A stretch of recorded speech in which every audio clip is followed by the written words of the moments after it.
একটা কথা আমার বলতে হয়, বলুন আমি 200 প্যাকেট তাবারক দিলাম আপনাকে, এটাই কি সমাধান হয়ে গেল?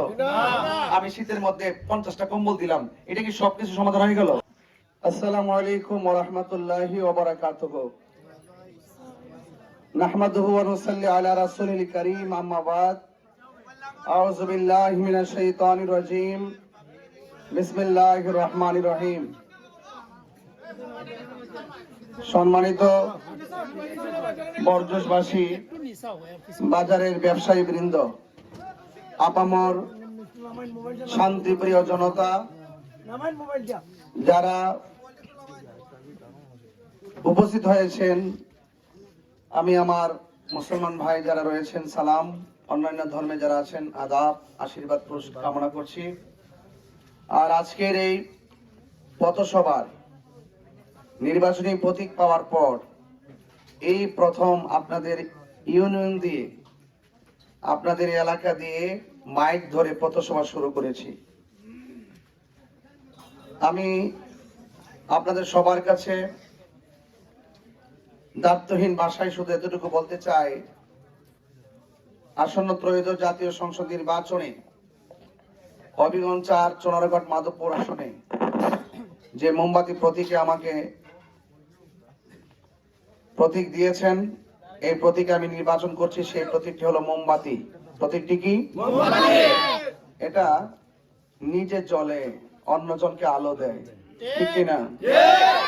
তো মনে রাখবেন, আমরাও যেহেতু রাজনীতিতে এসেছি এবং মানুষের কল্যাণে কাজ করার জন্য প্রতিশ্রুতি গ্রহণ করে এখানে এসেছি, তো মনে রাখবেন যে যদি আল্লাহ পাক আপনাদের দয়া, আল্লাহ পাক আপনাদের দোয়া এবং আল্লাহ পাকের অশেষ মেহেরবানিতে যদি আল্লাহ পাক আমাকে আপনাদের প্রতিনিধি হিসেবে কবুল করেন, ইনশাআল্লাহ ওই মোমবাতি যেমন নিজে জ্বলে অন্যজনকে আলো দেয়, ঠিক এমন ভাবে আমি এই এলাকার চোরারঘাট মাধবপুর মেহনতি মানুষ থেকে শুরু করে, চা শ্রমিক থেকে শুরু করে আপনাদের যত দাবিগুলো আছে, আপনারা যেন আমার কাছে বলতে না হয়, আমি আমার নৈতিক দায়িত্বের জায়গা থেকে আমি আপনাদের সমস্ত কাজগুলো অন্তর থেকে দৃঢ়তার সাথে আমি অক্ষরে অক্ষরে বাস্তবায়ন করার চেষ্টা করব।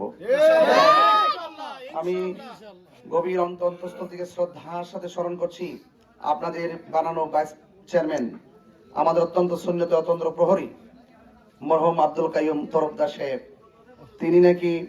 তিনি ওয়াদা করে গিয়েছিলেন, কয়েকটা ওয়াদা রেখে গিয়েছিলেন। এই ওয়াদাগুলো তিনি করে গিয়েছেন। আমি বিশ্বাস করি তিনি যে স্বপ্ন, তিনি যে বিশ্বাস নিয়ে আপনাদেরকে খেদমত করার জন্য প্রতিশ্রুতি দিয়েছিলেন, তিনি এমন একজন মানুষ ছিলেন, আমার মনে হয় তার নিয়তের কারণে এটা কবুল হয়ে গেছে। উনি অনেক ভালো মানুষ ছিলেন, আল্লাহ পাক নিয়ে গেছেন। যদি বেঁচে থাকতেন এই কাজগুলো তিনি করতেন। ইনশাআল্লাহ আল্লাহ যদি আমাদেরকে কবুল করে, এগুলো কাজ কোনো বিষয় না, এর বাহিরে অনেক বড় বড় কাজ আছে। এই কাজগুলো তো হবেই, কিন্তু আজকে আমি তো ঘুরে আসছি কালেঙ্গা পর্যন্ত।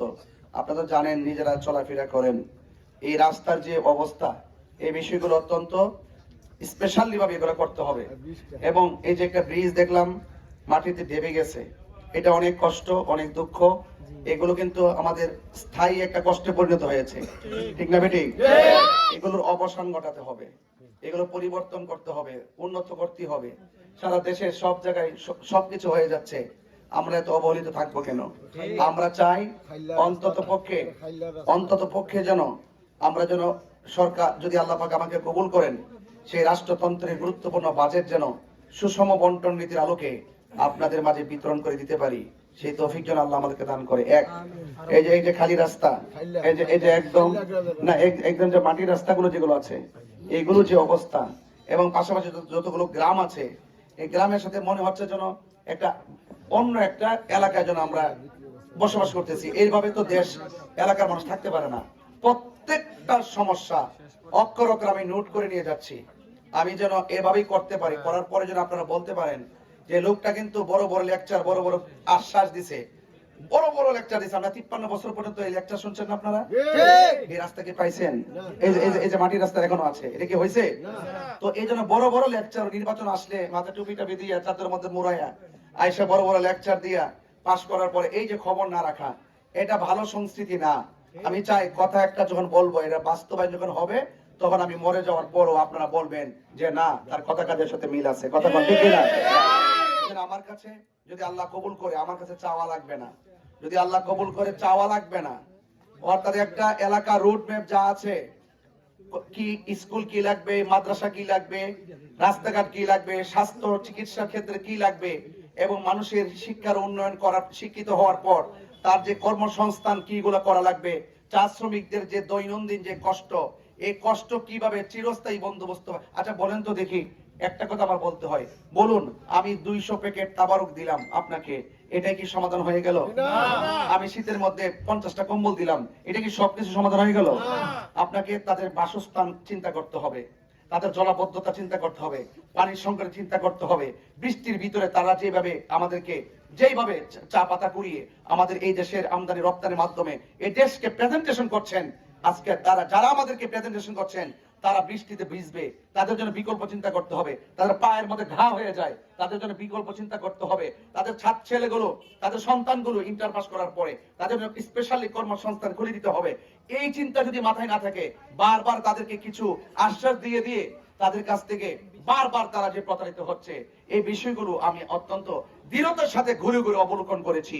কিন্তু একটা কথা মনে রাখবেন, 22টি বছর আপনাদের সামনে আমি যে আত্মশুদ্ধির লক্ষ্যে ইমান আকীদার কথাগুলো বলে এসেছি, আপনারা দেখেছেন আমি কখনো কিন্তু ওয়াদা খেলাফ করি নাই। কিন্তু আমি বিশ্বাস করি ধর্ম মূল্যবোধের জায়গা থেকে রাষ্ট্রতন্ত্রের গুরুত্বপূর্ণ জায়গায় যদি যাইতে পারি, ইনশাল্লাহ এই সমস্ত যত দেশের উন্নয়ন, সমাজের উন্নয়ন যা কিছু আছে, এগুলো যেন চাওয়া লাগবে না, চা না চাহিতেই জন্য আপনাদের কাছে এসে বলতে পারি, ভাই সাহেব, চাচা, আপনাদের এলাকার জন্য এই জিনিসটা আসছে, সবাই থাকবেন, সবাই বসবেন, দেখেন কিভাবে কাজ হয়। কথা বলেন ঠিক না বেঠিক? এইভাবে যদি না হয়, এবং এবং যদি আল্লাহ পাক দয়া করেন, যদি আপনাদের কোনো কাজ গ্যাপ থাকে, হয়তো আমাকে ধরে বলতে পারবেন, কি মিয়া সাহেব, কি হুজুর, আপনারা এভাবে বলছেন, কাজ করবেন, করলেন না কেন? আমার কাছে বলার মতন সুযোগ আপনারা পাবেন, আমাকে জবাবদিহিতার আওতায় আনতে পারবেন। এই আশা, এই প্রত্যাশা আমি রাখি। আপনাদের কাছে আমি অথেন্টিক আপনাকে অনুমতি দিয়ে দিলাম জবাবদিহিতার জন্য। প্রত্যেকটা জায়গায় জবাবদিহিতার দরকার আছে। কথা বলেন ঠিক না বেঠিক? এই জন্য অনেকে বলেন যে হুজুর আপনি ওয়াজ করছেন, ওয়াজ করলেই তো ভালো ছিল, হাজার হাজার লোক আপনার ওয়াজ শুনতে আসছে। আমি বলছি হ্যাঁ, ওয়াজ করলে হাজার হাজার লোক আসছে, এটা আমিও জানি, কিন্তু যখন কবর থেকে লাশ তুইলে আগুন দিয়ে ফুরাইলা, তখন তো কাউরে প্রতিবাদ করতে দেখি না।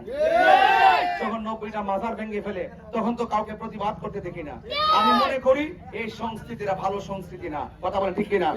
আপনার সাথে আমার আদর্শের মতানৈক্য থাকতে পারে, আপনার সঙ্গে আমার আদর্শের মতানৈক্য থাকতে পারে, তাই বলে মেরে ফেলতে হবে, খুন করতে হবে, গুম করতে হবে, প্রতিহিংসা রাজনীতি করতে হবে, এগুলা বাবা বন্ধ করতে হবে।